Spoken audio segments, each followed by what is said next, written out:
Let's go stateside right now to Matthew Bryza. He's a former White House advisor. He was in the Obama administration and joins us right now. Good afternoon to you, Matthew.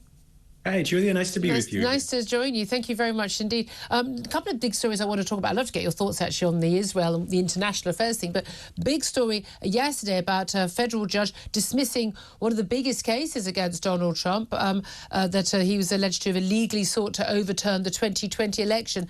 That case has kind of disappeared. The sentencing for the case that he's already been convicted of kind of disappearing. Are all of these cases now just going to go away? What about the cases that are being led by states rather than federal prosecutors?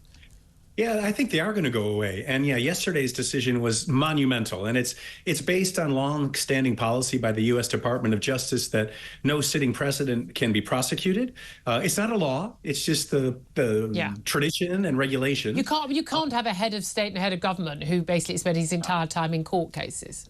You can't, and it looks like it's a politically motivated legal action then, and there's no way, it's clear that this case was there had no chance to come to trial before Inauguration Day on January 21st. Yeah. So it was sort of a, perfunctory step that the prosecutor, Jack Smith, took, but it's monumental. And I think it means that all the other, even the state cases are going to go away, because there's a Supreme Court decision that still needs to be kind of looked through a bit more, which said a few months ago that in some cases a president has full immunity for acts that he conducted, even criminal acts. Yes, there was a very worrying case there. But do they go away forever, or just the period of time that he's in office? Because a lot of people were querying about the decision to prosecute him for some of these cases anyway, some of which I believe, frankly, are bang to rights. But these cases weren't brought against him until he said he was running for president again. So do they disappear forever? So the federal ones disappear forever if he decides to pardon himself, which he has the power to do once he's inaugurated as president. Yep, never happened before, but he has the power. But then there's also still the Supreme Court out there. So the state cases he can't pardon himself for, but the Supreme Court may still decide in the future that if those state cases proceeded, that he would be wrongfully prosecuted, granted by the state, for actions he committed that related to his official duties as president. Yeah. Just the way I'm talking about this, you can see that we're into a constitutional ambiguity, and it's difficult to predict what would happen. Yeah, but there's difference, isn't there? Like, I don't know, the sort of assassination of an enemy leader of a hostile state, as opposed to, just sort of, I don't know, killing an intern. One of which you might say, yes, he should have immunity for, the other one not. I don't think it's going to be too complicated, but yes, the law is looking very, very complicated right now. Let's also talk about what we're told he's going to do on day one. We will expect, as we get from every president of every political hue, a load of executive orders. He's talking about taking drastic action in terms of tariffs against Canada, Mexico and China. 25% tariffs against Canada and Mexico, 10% against China. Particularly, this is about tackling the border invasion. Do you think he's going to go ahead with this? And does he realise that tariffs ultimately make things more expensive for the American people? So yes and no. Yes, I do think he's going to go ahead. Whether or not it's at those high levels, notwithstanding, by the way, the free trade agreement the U.S. has with both Canada and Mexico, remains to be seen. One which he signed himself to replace the NAFTA agreement. Yeah, exactly.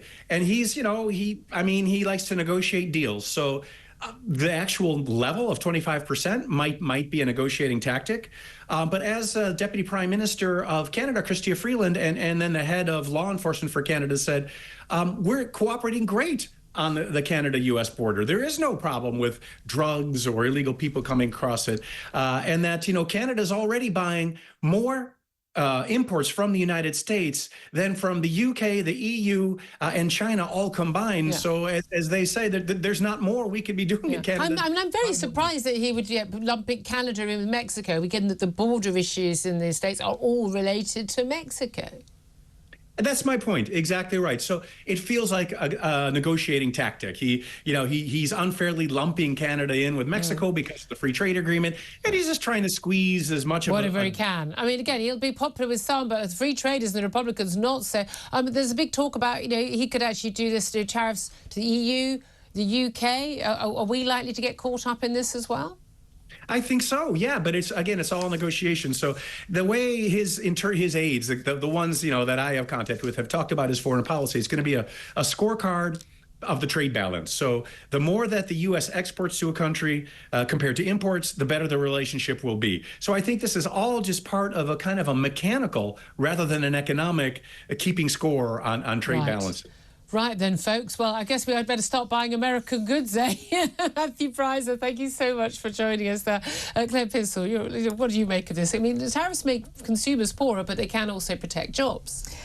They can, but I think in this instance, looking at Canada, the impact there will be enormous. I can understand why you would do it with Mexico, but I'm not sure that Canada is your no. Yes, the advantages are, doesn't it? Oh well, we shall see what happens.